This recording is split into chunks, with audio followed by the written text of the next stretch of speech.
bonsoir à tous. Moi, je m'appelle Dacier de Bindouté et je suis journaliste et sociologue de formation. Et en ce qui concerne cet exposé, la notion de la conception de la personne en Afrique, je pars d'abord sur la base de mes recherches en mémoire de maîtrise. Études anthropologiques du rôle du Dioro dans les rites funéraires chez les lobbies du département de Bambilor. J'ai soutenu ça au département de sociologie à l'université Joseph Kizerbo. Donc, dans le cadre de cette étude, j'ai abordé la notion de personne. Parce que quand on parle de Dioro, c'est l'initiation. Et l'initiation, c'est la manipulation de la personne, de l'humain. Voilà. Donc, c'est pourquoi j'ai abordé ce sujet. Et aussi, après mon mémoire, il y a cet ouvrage, La notion de personne en Afrique noire.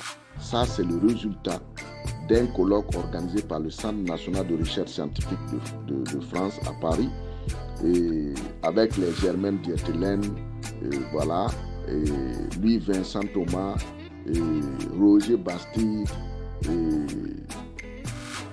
les grands traditionnalistes Youssouf Tata Cissé, Amadou Ampateba, et beaucoup d'intellectuels, voilà, Michel Catry, spécialiste des gourmanchers, voilà. Et donc, c'est le résultat de ce colloque-là sur la notion de personne.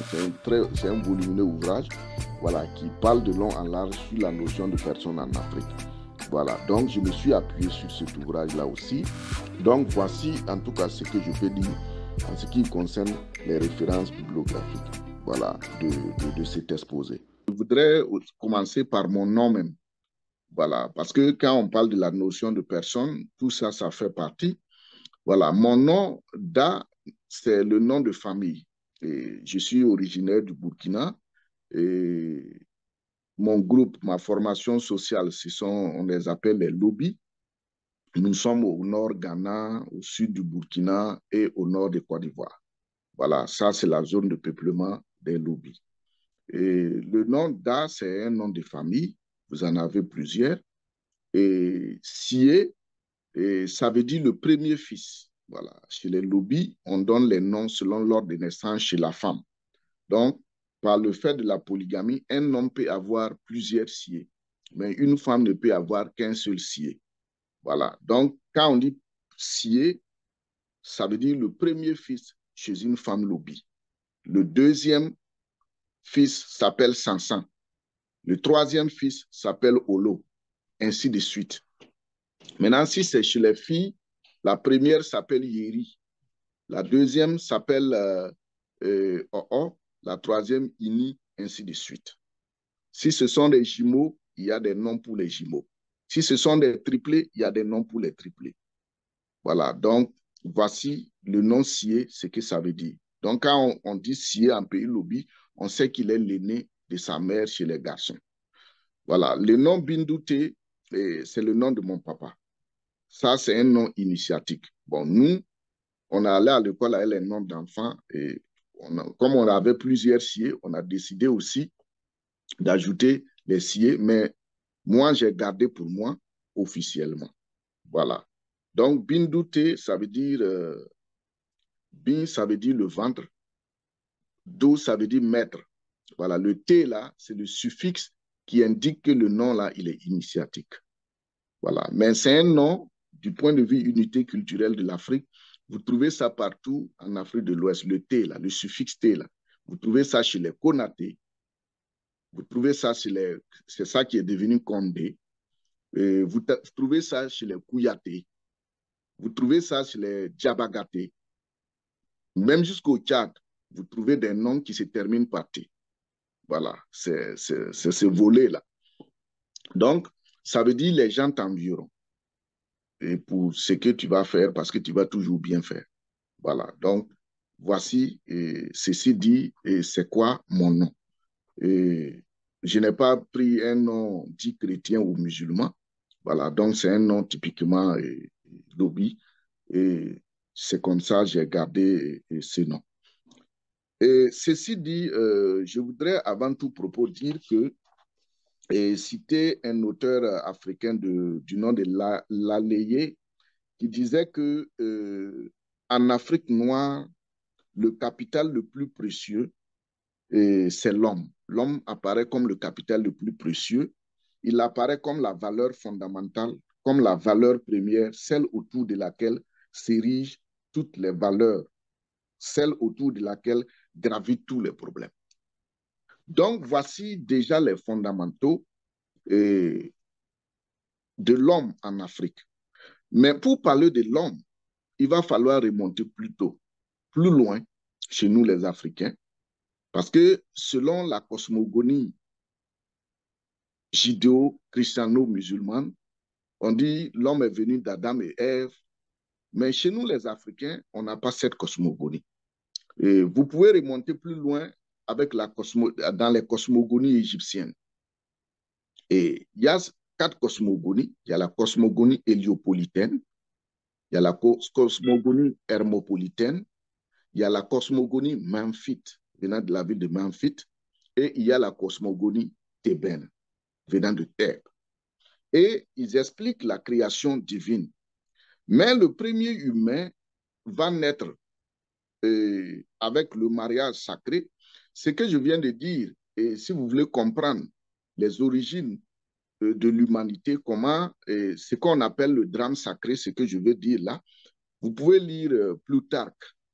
C'est un grec qui a écrit Isis et Osiris. Voilà, c'est un ouvrage Isis et Osiris, écrit par Plutarque, qui explique bien la cosmogonie égyptienne. Et le premier couple humain, parce qu'il y avait ce combat-là entre Seth et Osiris, les 2 frères, et il y avait aussi 2 sœurs, Isis et Nephthys. Et Seth va tuer son frère Osiris, le découper et puis c'est même jeté partout. Et maintenant, Isis, qui est l'épouse de Osiris, va maintenant rassembler les corps, et par la magie de Anubis, Anipou, que les Grecs ont appelé Anubis, va remembrer les corps. Et Osiris va renaître, mais il manque le sexe que les poissons ont mangé. Et Anubis, pour ceux qui nous écoutent, n'ont qu'à comprendre que dans le sens africain, c'est eux qu'on appelle les fossoyeurs. C'est-à-dire ceux-là qui avaient les médicaments, les pouvoirs de manipuler le corps. Donc, quand on parle de l'Égypte ancienne, il ne faut pas que les jeunes aient peur. Parce qu'aujourd'hui, on a rendu ça non. Anubis, c'est le grand prêtre des fossoyeurs. Ceux-là qui sont chargés de momifier, de manipuler le corps, d'aborder tout ce qui est mortuaire. Ceux-là qui sont chargés d'enterrer même le corps. Parce que vous savez qu'en Afrique, n'importe qui n'enterre pas un corps. La tombe même, il est sacré, la manière de creuser, et même quand on rentre. Donc, voici comment Isis, et après avoir remembré, pour féconder maintenant, elle va utiliser l'Ankh, la croix Ankh, et par la magie, les onctions, va naître Horus. Donc, le premier humain sur Terre. Mais Nephthys et Seth n'ont pas pu avoir d'enfants parce qu'ils étaient inféconds. Donc, voici comment est partie l'origine de l'humanité. Et l'Égypte, à partir de ce moment-là, va commencer à concevoir l'homme comme on le conçoit aujourd'hui en Afrique. Et la notion de personne, la grossesse, depuis le mariage jusqu'au rite funéraire. Mais cette conception de l'homme va maintenant arriver en Europe avec Platon. N'oubliez pas que Platon, ça c'est des généralités que je donne pour que les gens puissent voir le progrès, l'aperçu, parce qu'aujourd'hui, quand tu t'adresses aux Africains, il faut faire l'effort de comparer avec les Occidentaux pour qu'ils puissent comprendre. Puisque la plupart des cadres africains connaissent souvent mieux l'Europe que l'Afrique même. Donc, quand vous leur montrez les origines, bon, les gens auront le courage maintenant d'affronter le savoir direct. Donc, avant cela, les Européens n'avaient pas de conception claire comme ça de la notion de personne. Et c'est là, vous verrez maintenant, toute cette fausse conception de ce que les Européens ont appelé le monothéisme. Vous ne pouvez pas parler de monothéisme sans avoir la maîtrise dans la conception même de l'être humain. Comme je viens de le dire, tout gravite autour de l'homme, tout gravite autour de l'être, tout gravite autour de la personne. C'est pourquoi on parle de l'homme comme valeur.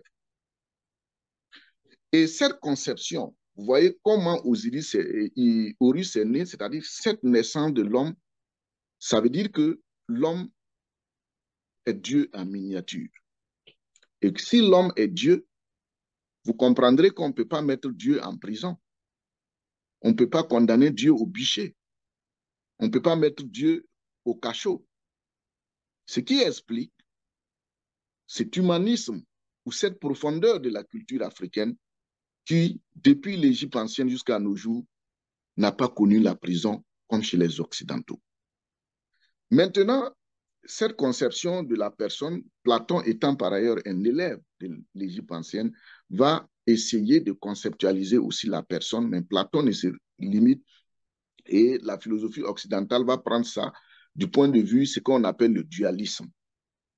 Et c'est avec maintenant Platon que la notion de personne va commencer maintenant à arriver en Occident. Parce que l'Occident n'avait pas, en tout cas, une telle conception. Et vous comprendrez pourquoi, au niveau maintenant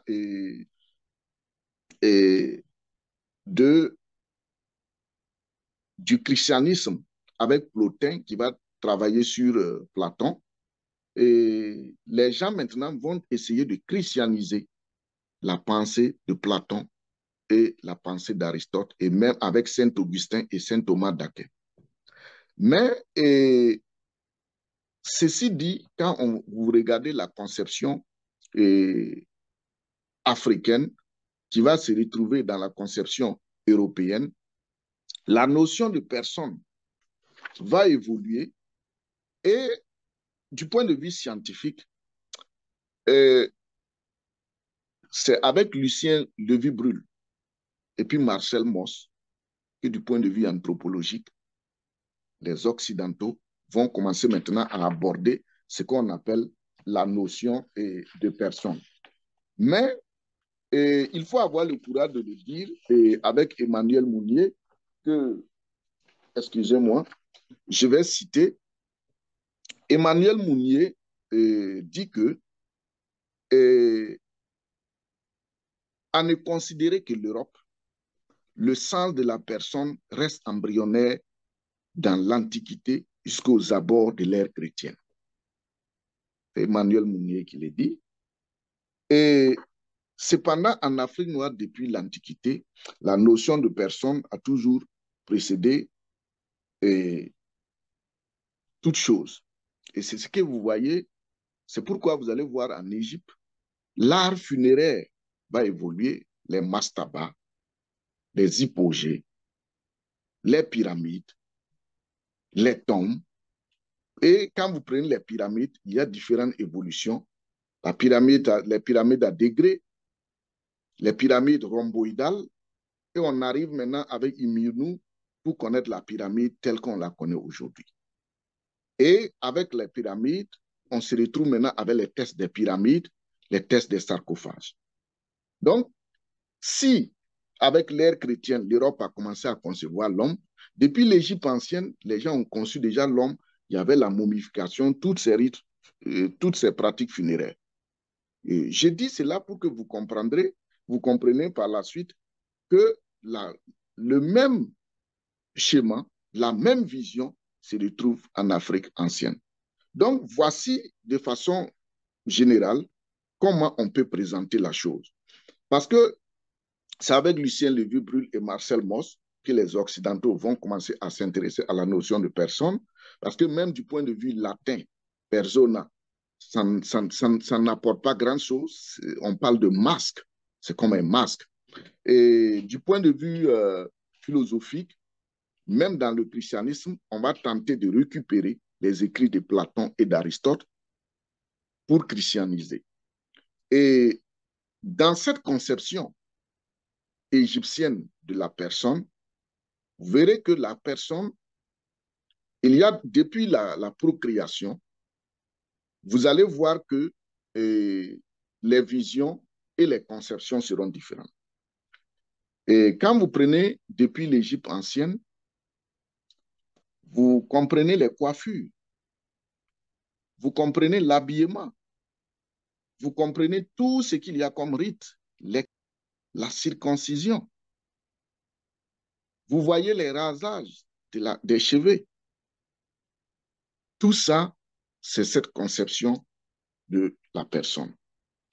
Et les Égyptiens avaient vu que l'homme, il y avait sa création, il y avait ses composantes immatérielles, matérielles d'abord, telles qu'on voit l'homme, il y avait ses composants immatériels. Mais dans la vision occidentale, même dans le christianisme et dans les religions dites révélées, on nous parle de l'homme est corps et âme. Point. Il ne peut plus continuer les détails. Et de nos jours, on a inventé quelque chose encore que les Africains répètent, la spiritualité, qui est l'esprit, qui relève de l'esprit, ainsi de suite. Alors que ça va au-delà de ça. Maintenant, si je présente ça de façon globale comme ça, c'est pour qu'on ait en tout cas une ouverture. Maintenant, ceci dit, je pense que ces liens que j'ai faits et ces comparaisons vont nous amener maintenant à aller maintenant précisément dans la conception de l'homme. Et ici, je vais m'appuyer sur la société lobby où j'ai étudié cela et on va aller pas à pas pour expliquer cette conception de l'homme. Et après ça, peut-être avec les questions, on pourra essayer de développer les parties.